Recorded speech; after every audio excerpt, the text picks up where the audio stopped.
الشيطان الرجيم بسم الله الرحمن الرحيم يا عبادي الذين آمنوا إن أرضي واسعة فإياي فاعبدون كل نفس ذائقة الموت ثم إلينا ترجعون والذين آمنوا وعملوا الصالحات لنبوئنهم من الجنة غرفا تجري من تحتها الأنهار خالدين فيها نعم أجر العاملين۔ یہ سورۃ العنکبوت ہے۔ اس سے پہلے اس سورہ کا درس آپ کے سامنے آ چکا ہے۔ پہلی آیت اور آخری آیت آپ کے سامنے پیش کی تھی، اور بڑی زبردست انداز سے اس سورہ کا آغاز ہوا ہے اور اختتام ہوا ہے۔ آغاز میں بتایا گیا ایمانداروں کو کہ ایمانداروں، کیا تم نے یہ سمجھ رکھا ہے کہ ایمان لانے کے بعد یوں ہی ٹھنڈے ٹھار جنت میں داخل ہو جاؤ گے؟ کیا تم نے خود سمجھ لیا ہے یا تمہیں کسی نے یہ غلط بات بتا دی ہے؟ فرمایا ایسی بات ہرگز نہیں ہے۔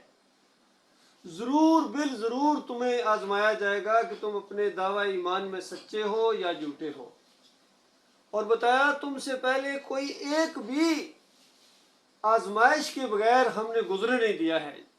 کسی ایک نے بھی دعویٰ کیا ہو ایمان کا، اللہ کے اوپر ایمان لایا ہو اور پھر اس کو آزمایا نہ گیا ہو کہ یہ سچا یا جھوٹا ہے، کوئی ایک مثال موجود نہیں ہے، تو تمہیں کیسے اس امتحان میں ڈالے بغیر؟ یہ اور بات کہ ایمان کی مناسبت سے آزمائش آتی ہے، جتنا زیادہ ایمان ہوتا ہے اتنی بڑی آزمائش ہوتی ہے، اور مالک چونکہ الحکیم رب ہے، قدردان رب ہے، وہ ہمارے اوپر اتنا بوجھ ڈالتا ہے جتنی ہمارے اندر طاقت ہو، اور اتنا نہیں ڈالتا ہے جتنی ہمارے اندر طاقت نہ ہو۔ وہ جانتا ہے کس میں کتنی طاقت ہے، یہ فیصلہ کرنا اللہ کا کام ہے۔ اور آخری آیت میں فرمایا کہ جو بھی ہمارے راستے میں جدوجہد کرتا ہے، کوشش کرتا ہے، صراط مستقیم پر چلنا چاہتا ہے، سیدھا راستہ اختیار کرنا چاہتا ہے، مالک فرماتا ہے ضرور بالضرور ہم اس کو اپنا راستہ دکھائیں گے۔ زور دے کے کہا گیا ضرور بالضرور۔ یہ اللہ کی باتیں ہیں، سچی باتیں میرے بھائیوں، ان پر غور و فکر کرنا چاہیے۔ آج اسی سورہ کا درمیان میں جو مضمون ہے وہ آپ کے سامنے لاؤں گا، تاکہ جو ہمیشہ بات میں کہتا ہوں کہ پورے قرآن کا صرف ایک مضمون ہے، ایک نقطے کے گرد گھومتا ہے پورے قرآن کا مضمون، ایک ہی بات ہے، ہر جگہ مختلف اینگل سے آئی ہے، مختلف الفاظ سے آئی ہے، جو واقعہ آیا ہے اسی ایک بات کو ثابت کرنے کے لیے آیا ہے، بس ایک بات ہے، انسانوں مان لو۔ اس کے بعد پھر کیا ہے؟ تمہارے سارے مسائل چٹکیوں میں حل ہو جائیں گے، حتیٰ کہ اللہ کی فرمانبرداری کرنا تمہارے لیے آسان ہو جائے گا، اللہ کی نافرمانی سے بچنا تمہارے لیے آسان ہو جائے گا، بڑی سے بڑی مشکل جھیلنا تمہارے لیے آسان ہو جائے گا، پھر جنت کا راستہ آپ کو اچھا لگے گا، لطف آئے گا آپ کو زندگی کا، دل سکون پکڑے گا۔ بس ایک بات مان لو۔ اسی بات کو ہر جگہ کھولا گیا ہے۔ یہاں بتایا گیا کہ مثل الذین اتخذوا من دون اللہ اولیاء کمثل العنکبوت، اس لفظ یہ عنکبوت مکڑی کو کہتے ہیں، اس کی مثال دی گئی ہے، اس کے گھر کی مثال دی گئی ہے شرک اور کفر کرنے والوں کی کمزوری کو دکھانے کے لیے، کہ جنہوں نے اللہ کے علاوہ اور معبود بنائے۔ کیونکہ مسئلہ صرف ایک ہے کہ تمہارا ایک معبود ہے یا کوئی اور بھی ہے، ایک رب ہے یا کوئی اور بھی ہے، ایک داتا ہے یا کوئی اور بھی ہے، ایک مشکل کشا ہے یا کوئی اور بھی ہے، ایک غوث اکیلا غوث ہے یا کوئی اور بھی ہے، ایک تمہاری نظر و نیاز کا مستحق، تمہاری پکاروں کا جواب دینے والا اور تمہاری مشکل کو حل کرنے والا، بگڑی بنانے والا صرف ایک ہے یا کوئی اور بھی ہے؟ یہ آزمائش ہے، بس اسی کا امتحان ہے۔ تو جب یہ بات ثابت ہو جائے کہ اس پوری کائنات کا کوئی بنانے والا ہے، اور پھر یہ ثابت ہو گیا کہ چلانے والا بھی وہی ہے، بنانے والا بھی وہی ہے، کسی کے مشورے کے بغیر اس نے اس کائنات کو بنایا ہے اور چلا رہا ہے، جس طرح بغیر کسی سے پوچھے بنایا ہے، اسی طرح بغیر کسی کے پوچھے یہ چلا رہا ہے۔ کوئی اس کا معاون نہیں ہے، اس کا معاون ہو ہی نہیں سکتا ہے۔ یہ کائنات کا نظام چلانا اتنا مشکل کام ہے کہ انسان کے بس کی بات نہیں ہے اس کو چلائے، کوئی نہیں چلا سکتا ہے۔ سارے مل جائیں انسان، سارے اس طرح مثالیں دے دے کے سمجھایا کہ سارے کے سارے اگلے پچھلے جن کو معبود مانا گیا ہے جو بھی ہوں سارے اگر اکٹھے ہو جائیں اور ایک مکھی بنانا چاہیں تو ایک مکھی بھی بنا سکتے. مکھی ان کے پاس سے کوئی چیز لے کے اڑ جائے اس کو واپس نہیں لا سکتی، اتنے کمزور ہیں. کہیں بتایا گیا اموات اور غیر احیاء، یہ مردے ہیں، ان کے اندر زندگی کی رمق تک باقی نہیں. یہ بولنے سے قاصر ہیں، سننے سے قاصر ہیں، ان کو نہ پکارو. اور یہ جو کچھ ہو رہا ہے زمین کے اوپر یا ہوتا رہا ہے اس سے پہلے یا ہوگا، اللہ کے ساتھ جو بھی شریک ٹھہرائے جائیں گے، یہ ابلیس کا وار ہے اور وہ چاہتا ہے کہ زیادہ سے زیادہ جہنمیوں کو اکٹھا کیا جائے جہنم کے اندر. اور اللہ کی فرما برداری نہیں کرنے دیتا ہے، اپنی فرما برداری کراتا ہے. اور قدم قدم کے اوپر آپ کو یہ آزمائش آئے گی، ہر روز آپ کے سامنے یہ پرچہ آئے گا کہ یا تو آپ اللہ کے فرما بردار ہوں گے یا کسی اور کے فرما بردار ہوں گے. تو اس کے بعد دیکھ لینا کہ آپ کامیاب ہو رہے ہیں یا ناکام ہو رہے ہیں. یہاں بتایا گیا کہ یہ کفر و شرک کی مثال ایسے ہے جس طرح مکڑی کا ایک جالا ہوتا ہے. ان اللہ یعلم ما یدعون من دونہ من شیء، کہ اللہ تعالیٰ جانتا ہے کس کو پکار رہے ہیں. اللہ کے علاوہ جو پکاریں لگائی جا رہی ہیں، یا ابراہیم اغثنی، یا لات بابا، یا منات بابا، یا پہلی مشرک قوم لگاتی تھی، یا ود سوا یعوس اور یعوق کی پکاریں لگاتے تھے، یا عیسیٰ علیہ السلام کی پکاریں لگائی جا رہی ہیں، یا عزیر علیہ السلام کو پکارا جا رہا ہے، یا آج کے دور کے ہیں یہ کوئی یا علی مدد کی پکار، یا رسول مدد کی پکار لگائی جا رہی ہے، یا غوث مدد کرے المدد، یا غوث اغثنی یا رسول اللہ، یہ پکاریں لگائی جا رہی ہیں. مالک فرماتا ہمیں معلوم ہے کس چیز کو پکار رہے ہیں. یعنی فرمایا کسی چیز کو گویا نہیں پکار رہے، کیونکہ جن کو پکار رہے ہیں وہ تو پکاروں سے غافل ہے. تو ان کی جو پکار منہ سے نکلی ہے یہ ہوا میں بکھر گئی، کسی چیز نے اس کو نہیں سنا ہے. ان کی مشکل کشائی کیسی ہوگی، ان کی دستگیری کیسی کون کرے گا. اوپر زیادہ سے زیادہ آخری بات جو تم کہہ سکتے ہو کہ ہم نے فلاں کو پکارا ہے کہ ہماری بات اوپر پہنچا دے، بس اتنی عرضی ہے. وہ اوپر تو تب پہنچائے کہ خود سنے، اس نے خود ہی نہیں سنا، وہ اوپر کیسے پہنچائے گا. اور جس نے منع کیا کہ دیکھنا میرے علاوہ کسی کو مت پکارنا، میں خود سنتا ہوں، اس نے سن لی ہے کہ تم نے اللہ کی بات نہیں مانی اور پھر بھی دوسروں کو پکارے جا رہے ہو. تو مالک فرماتا ہمیں معلوم ہے، سب معلوم ہے. وَهُوَ الْعَزِيزُ الْحَكِيمُ، اور وہ بڑی قدرت والا ہے، بڑی طاقت والا ہے. چاہے تو اسی وقت ان کی آواز نکلنے سے پہلے ان کی گردن دبوچ لے مالک، ان کی روح نکال دے. جو سانس ان کے اندر آئی ہے یا علی مدد کہنے سے پہلے، یا رسول مدد کہنے سے پہلے جو انہوں نے آواز اندر کھینچی ہے، مالک اس کو ادھر ہی روک دے. اس پر بھی وہ پروردگار قادر ہے اور بڑی حکیم والا ہے. اس نے جو امتحان لیا ہے بڑی حکمت کے تحت لیا ہے. وہ جو ڈیل دے رہا ہے حکیمانہ انداز سے ڈیل دے رہا ہے. ایک وقت آئے گا فیصلے کا. فرمایا وَتِلْكَ الْأَمْثَالُ نَضْرِبُهَا لِلنَّاسِ، یہ وہ مثالیں ہیں جو ہم انسانوں کو، مثالیں دے دے کے ہم انسانوں کو سمجھاتے ہیں. مثالیں دے دے کے سمجھایا.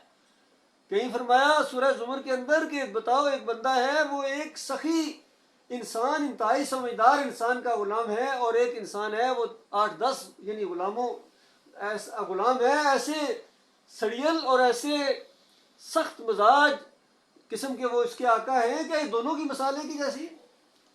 کہیں فرمایا 2 آدمی ہیں، ایک ہے اتنا نکھٹو ہے کہ جو کام چھوٹے سے چھوٹا بھی کام اگر اس کو بتایا جائے وہ بھی اس سے نہیں ہو پاتا ہے. ایک وہ انسان ہے. اور دوسرا وہ انسان ہے جو انتہائی سمجھدار ہے، لوگوں کو فیصلے کرتا ہے، بڑی زبردست ججمنٹ دیتا ہے. ایسا سنجیدہ اور ایسا بڑا جج ہے، سمجھ لو بہت ہی عقل مند انسان ہے. کیا یہ دونوں ایک جیسے ہیں؟ اس طرح مثالیں دے دے کے سمجھایا. ان مثالوں کو سمجھنے والا فوراً سنتا کہتا ہاں بھائی یہ تو ایک جیسے نہیں ہو سکتا، کیسے ہو سکتا ہے.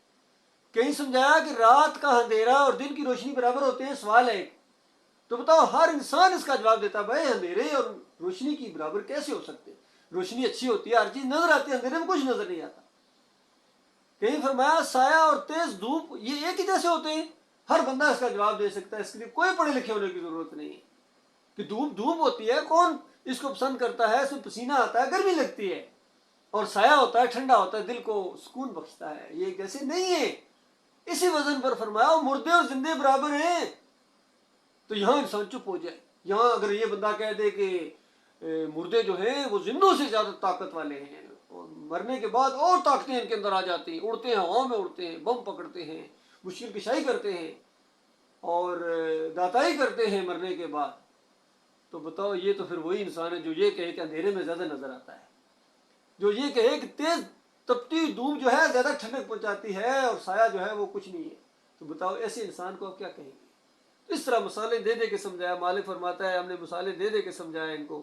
وما یعقلها الا العالمون، اور کوئی ان کو نہیں سمجھ سکتا ہے مگر وہ جو عقل سے کام لینے والے جاننے والے ہوں. ذرا برابر جن کے اندر عقل ہو وہ اس کو سمجھ سکتا ہے، دوسرا نہیں سمجھ سکتا. ان مثالوں ان کے دماغ گویا بند کر دی گئی.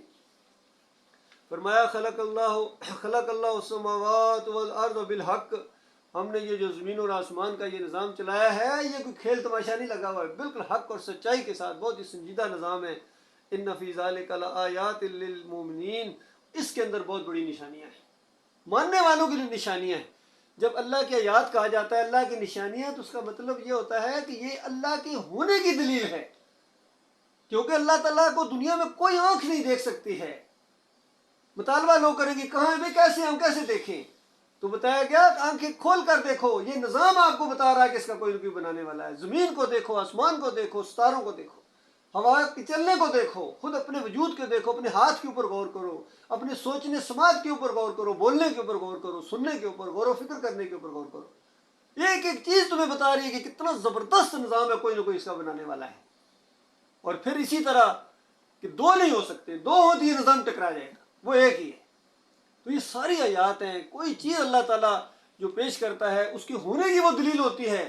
جس طرح سورہ یوسف کے شروع میں فرمایا کہ یہ سوال جنہوں نے کیا ہے کہ یہ بنی اسرائیل کیسے مصر پہنچے تھے، یہ سوال کرنے والوں کے لیے اس میں بہت بڑی نشانی ہے. سوال کرنے والوں کے لیے یہ گویا یہ جو آیت ہے یہ پوری سورہ کی روح ہے، کیونکہ سوال کیا ہے. سوال کرنے والوں کے لیے اس میں نشانی ہے. غور کرو اس واقعے کے اندر، اس قصے کے اندر نشانی ہے. یہ وہ نشانیاں ہیں جب پوری ہوتی ہیں، جب انسان کے سامنے یہ نشانیاں آتی ہیں. تو انبیاء کی سنت بیان کی کہ جب ان کے سامنے اللہ کی نشانی آتی ہے تو وہ سجدے میں گر جاتے ہیں، مالک کے سامنے گڑ گڑاتے روتے ہیں، کیونکہ اللہ کے ہونے کا وہ ایک دلیل ہوتی ہے کہ اللہ تعالیٰ کتنی قدرت والا ہے، جو چاہتا ہے کر دکھاتا ہے. اس نے جو بات بتائی ہے کہ یہ ایک بچہ، ایک کنان کا ایک بچہ ہے، ایک خاندان کا، یہ جا کے مصر کا حاکم بنے گا، یہ بتایا جا رہا ہے. تو بتاؤ کتنی بڑی اس میں نشانی اللہ نے کر کے دکھا دیا. تو اس میں بہت بڑی نشانی ہے کہ واقعی وہ ہے، واقعی اس کا وعدہ سچا ہے، اور واقعی وہ ہر کام کر سکتا. ہر کام، ناممکن وہاں ہے ہی نہیں ہے. ہر ناممکن جو بظاہر ہمارے لیے ناممکن سی چیز نظر آتی ہے، اللہ تعالیٰ کے لیے ایسی ممکنات ہے. دیکھیے یوسف علیہ السلام جیل میں ہے، کوئی وکیل بھی نہیں ہے جو ان کی وکالت کرے. بتائیے عام طور پر کیا آ جاتا ہے وکیل کیسے ہوں گے، کون چھڑائے گا، مال نہیں ہے، پیسے نہیں ہے. یوسف علیہ السلام کا کوئی وہاں وکیل، کوئی کیس لڑنے والا کوئی نہیں ہے. بتائیے جب وہ اس خواب کا وہ جب معاملہ ان تک پہنچا بادشاہ نے خواب، تو اس سے پہلے کبھی ان کا دھیان کسی طرف گیا کوئی مجھے چھڑانے آئے گا؟ بس صرف ایک اللہ کی طرف دھیان ہے کہ مالک کوئی راستہ نکالے گا. اسی طرح موسیٰ علیہ السلام سامنے دریا ہے، سمندر ہے، پیچھے فرعون کی وہ پوری فوج آ گئی ہے، اور کتنے فتنے میں پڑ گئے اور کہتے ہیں بس مارے گئے. کس یقین کے ساتھ موسیٰ علیہ السلام نے کہا کلا ہرگز نہیں، انما ربی، میرا رب میرے ساتھ ہے، میرا وہ راستہ نکالے گا، سیادین وہ راستہ نکالے گا، کیونکہ ان کا ایمان ہے کہ اللہ تعالیٰ کی ہر کوئی چیز ناممکن نہیں. اسی طرح جب غار کے اندر تھے نبی علیہ السلام اور ابو بکر صدیق رضی اللہ عنہ، وہ جو پکڑنے والے تھے، اندازہ لگائیے 100 اونٹوں کی انعام رکھا گیا ہے کہ جو بھی ان کو زندہ اور مردہ پکڑ کے لائے گا 100 اونٹ دیے جائیں. اس دور کے اندر اندازہ دوڑ پڑے تھا، ہر گھرانے کا کوئی آدمی دوڑ پڑا تھا کہ شاید ہمیں یہ موقع مل جائے، ان کو پکڑ کے لے آئیں گے تو اس کے بعد جو ہے ہمیں 100 اونٹ ملیں گے، کتنی بڑی ہماری اس سے بھی دولت آ جائے گی.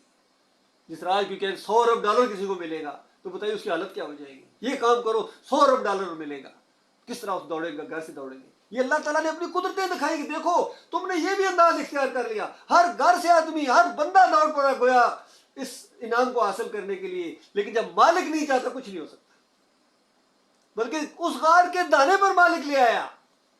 یہ اللہ انداز کیوں دکھاتا ہے انسانوں، سمجھو اس کو. یہ بھی تو ہو سکتا تھا وہاں تک نہ آتے، پتہ جب نہیں ملے، کاش غار تک چلے جاتے تو مل ہی جاتے. غار کے دانے تک آ گئے ہیں، اور ابو بکر صدیق کہتے ہیں یا رسول اللہ اگر نیچے سے انہوں نے جان کے دیکھ لیا ہمیں دیکھ لیے. نبی علیہ السلام نے ہرگز نہیں دیکھ سکتے ہیں، ہمارے ساتھ ہمارا رب ہے. یہ ہوتا ہے ایمان، یہ ہوتا ہے عقیدہ.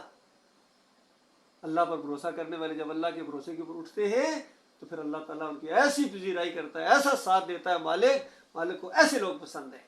اس لیے کبھی تعداد کے چکروں میں نہ پڑنا کہ ہماری تعداد کم ہے، ہمارے وسائل کم ہیں. مالک تعداد اور وسائل کو نہیں دیکھتا ہے، مالک کسی کی چودراہٹ کو نہیں دیکھتا ہے، مالک کسی کی خوبصورتی کو نہیں دیکھتا ہے، مالک یہ دیکھتا ہے، دل دیکھتا ہے، اس کے اندر کس کی محبت ہے، مالک یہ دیکھتا ہے۔ کسی کی کوئی خوبی نہیں، یاد رکھیے، اگر کسی کی کوئی خوبی بظاہر نظر آتی ہے تو اس مالک کی ہے، اصل میں اس مالک نے اس کو وہ ہنر دیا ہے، اس مالک نے اس کو وہ شکل دی، کسی کی کوئی ذاتی چیز نہیں۔ اللہ تعالیٰ کا شکر گزار ہونا چاہیے، مالک کا جو چیز بھی ملے اسی کی طرف سے۔ تو اس انداز سے بتایا مالک نے کہ نشانیاں ہیں، بہت بڑی نشانیاں ہیں اس کے اندر ماننے والوں کے لیے۔ اور پھر بتایا کہ میرے بندو یا عبادی، کتنے پیار والا انداز ہے جب مالک فرماتا ہے یا عبادی، میرے بندو، کیونکہ دوسروں کے بندے بنے ہوئے ہیں، اللہ نے پیدا کیا ہے تو یہ بنے ہوئے ہیں، کوئی نبیوں کا بندہ بنا ہوا ہے، کوئی ولیوں کا بندہ بنا ہوا ہے، کوئی بادشاہ کا بندہ بنا ہوا ہے، کوئی اپنے نفس کا بندہ بنا ہوا ہے، کوئی مولوی صاحب کا بندہ ہے، کوئی پیر صاحب کا بندہ ہے، کوئی دولت کا بندہ ہے۔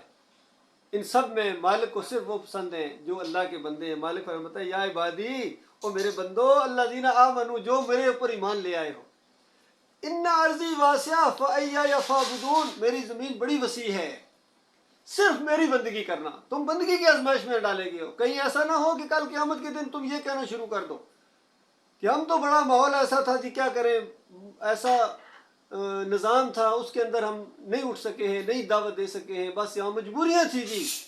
تو مالک نے فرمایا کوئی مجبوری تمہاری وہاں چلنے والی، میری زمین بڑی وسیع ہے، اللہ کا نام لے کر اٹھو اور تم میری زمین کو بڑا وسیع پاؤ گے، دیکھنا کس طرح میں تمہارے لیے راستے کھولوں گا۔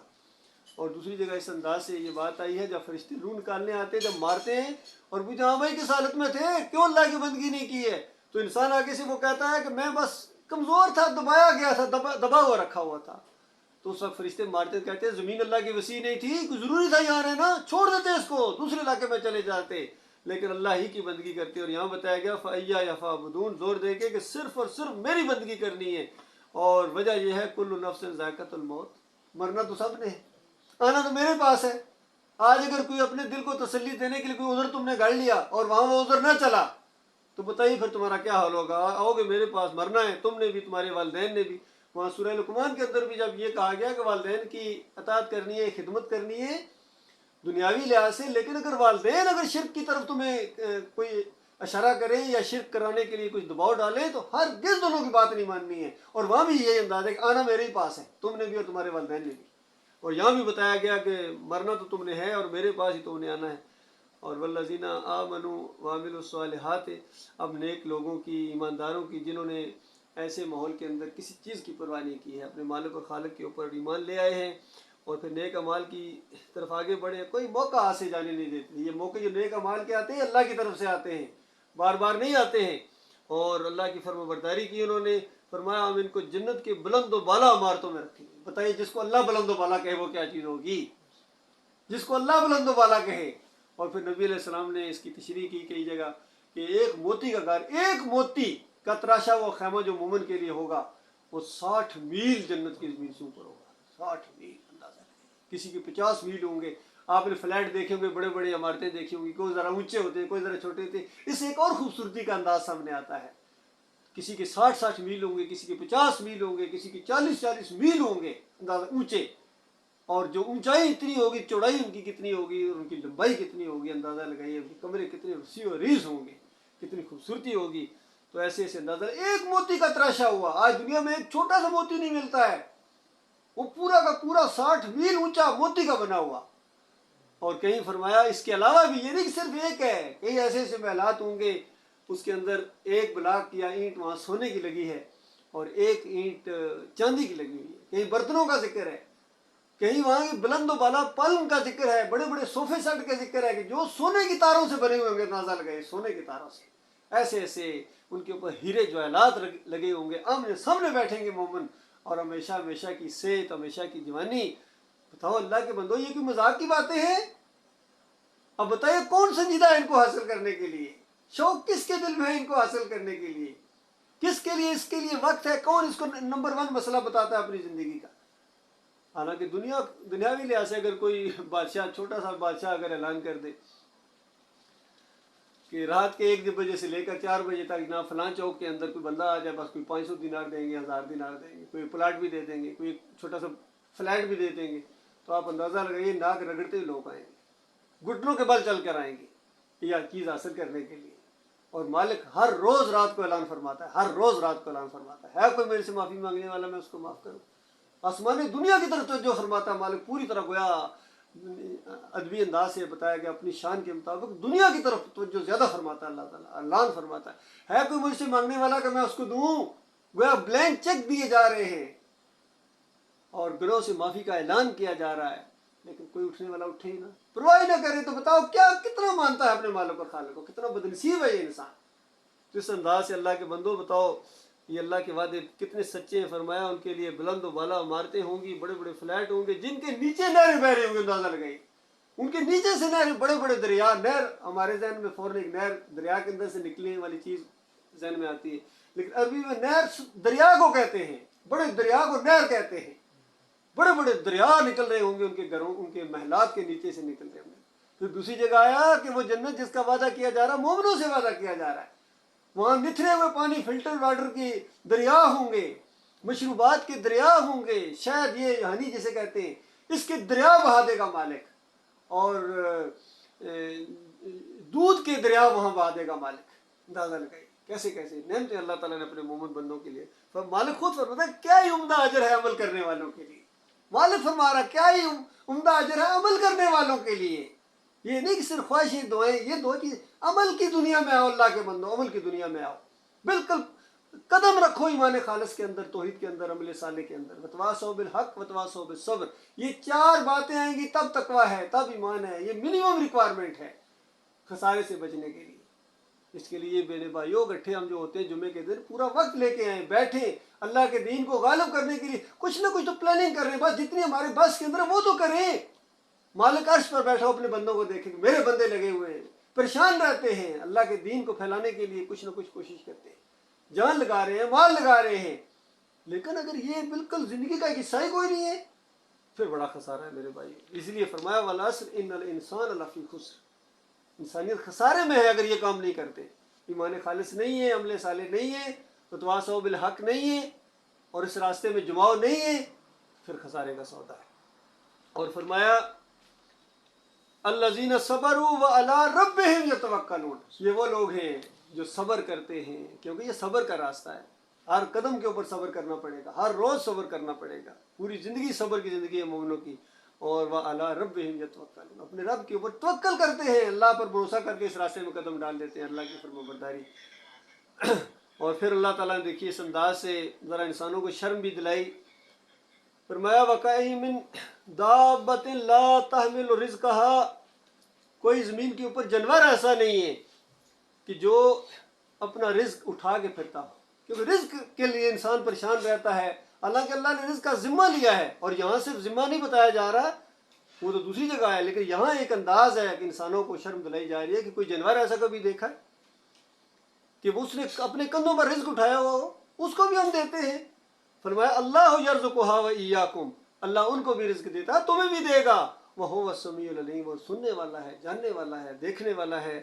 اور اللہ تعالیٰ بہت ہی مہربان مالک ہے، اور جو اس راستے کے اوپر، اس کے راستے کے اوپر قدم ڈالے اور اس پر توکل کرتے ہوئے، بھروسہ کرتے ہوئے پوری دنیا سے گویا ٹکرا جائے، اللہ ایسے لوگوں کو بہت پسند کرتا ہے۔ کیا جب کہ مالک میدان محشر میں کہہ دیں یہ بندہ دو عالم سے خفا میرے لیے تھا، میرے لیے بس، کوئی اور جھگڑا نہیں ہے، کوئی ذاتی جھگڑا نہیں ہے، کوئی رشتہ داری کا معاملہ نہیں ہے، کوئی کسی کو یعنی تنگ کرنے والا معاملہ نہیں ہے، بلکہ صرف اللہ کے لیے۔ جو اللہ کے بندے ہیں جتنے گزرے ہیں، چاہے پہلے والے ہوں، چاہے آئندہ آنے والے ہوں، چاہے موجودہ دور کے اندر ہوں، جو بھی اللہ کے فرمانبردار ہیں، اللہ کے اوپر بھروسہ رکھتے ہیں، اللہ کے ساتھ شرک نہیں کرتے ہیں، وہ ہمارے دوست ہیں، وہ ہمارے بھائی ہیں، اور ان کے لیے ہمارے دلوں کے اندر بہت ہی عزت ہے، بہت، چاہے امیر ہے، چاہے غریب ہے، چاہے جہاں کی بھی ہیں، مکی ہیں یا مدنی ہیں یا امریکہ کے ہیں یا فرانس کے ہیں یا انڈیا کے ہیں یا بنگلہ دیش یا پاکستان یا بحرین کے، جہاں کے بھی ہیں، جن کے دلوں کے اندر بھی اللہ کا وقار ہے، وہ ہمارے بھائی ہیں، ان کے ساتھ محبت ہے، اللہ کی وجہ سے محبت ہے۔ ہمیں نبی علیہ السلام سے بھی جو محبت ہے وہ اللہ کی وجہ سے محبت ہے، ہمیں صحابہ کرام سے بھی جو محبت ہے وہ اللہ کی وجہ سے محبت ہے، کیونکہ اللہ تعالیٰ نے ان سے محبت کی ہے، اللہ تعالیٰ نے نبی علیہ السلام سے محبت کی ہے، انبیاء سے محبت کی ہے، ان کے اعمال کی وجہ سے، ان کے ایمان کی وجہ سے، ان کے عقیدے کی وجہ سے، ان کے جماؤ کی وجہ سے۔ صحابہ کرام کے ساتھ جو اللہ تعالیٰ نے محبت کی ہے وہ ان کے ایمان عقیدے کی وجہ سے، اور بعد والوں کو کہا کہ ان کی طرح ایمان لاؤ تو ایمان ہے، ان کی طرح۔ آج ان پر تنقید کرتے ہیں، ان کے فلاں نے ایسا کیوں کہہ دیا، اچھا مالک فرماتا ہے ان کی طرح ایمان لاؤ تب تمہارا ایمان ایمان ہے ورنہ کوئی ایمان نہیں ہے۔ اللہ تعالیٰ ہمیں انہی کے نقشے قدم پر چلنے کی توفیق عطا فرمائے۔ اقول قولی ھذا استغفر اللہ لی ولکم ولسائر المسلمین۔ سوال ہے، سوال ہو یا تو انشاءاللہ سوال۔ یہ ہم پہلے غوث پاک کو پکارتے تھے، خواجہ غریب کے دربار میں جاتے تھے، ان کو پکارتے تھے، مانگتے تھے، اس طرح کا نظر و نیاز بھی کرتے تھے، جو پہلے جو اس طرح کا مانگا پکارا، کیا مجھے معاف ہو جائے گا ابھی؟ ہاں یہ بھائی نے سوال کیا ہے، تو یہ ایسے ایسے القاب ان کے نام گویا پڑ گئے، جیسا خواجہ غریب نواز کو پکارتے تھے اور غوث الاعظم کو پکارتے تھے۔ تو پہلی بات یہ ان کے نام بھی مشرکانہ ہے، یہ جو نام رکھے جس نے، یہ ان کے عقیدے کے اندر خرابی تھی، تب ان کو غوث کہا گیا ہے، تب ان کو غریب نواز کہا گیا ہے۔ تو ان کو پکارنا جہالت کی انتہا ہے، شرک ہے، بہت بڑا شرک ہے، شرک کا گویا اعلان ہے۔ باقی معافی تو اللہ تعالیٰ سے جب آپ مانگیں تو ایک لمحے کا انتظار کیے بغیر مالک معاف کر دیتا ہے۔ صرف جو دل کے اندر جب خیال آ جائے گا کہ میں نے یہ غلط کیا ہے، ندامت جو آ جائے، تو وہ بھی گویا علماء کہتے ہیں کہ وہ بھی گویا استغفار ہی ہوتی ہے، مالک سے معافی، مالک اس کو بھی معاف کر دیتا ہے۔ تو یہ شرک کی معافی نہیں، یہی تو اللہ تعالیٰ نے زور دیا ہر جگہ، دیکھو شرک کی معافی نہیں، اس کے علاوہ ہر گناہ کی جس کو وہ چاہے گا اللہ تعالیٰ معاف کر دے گا۔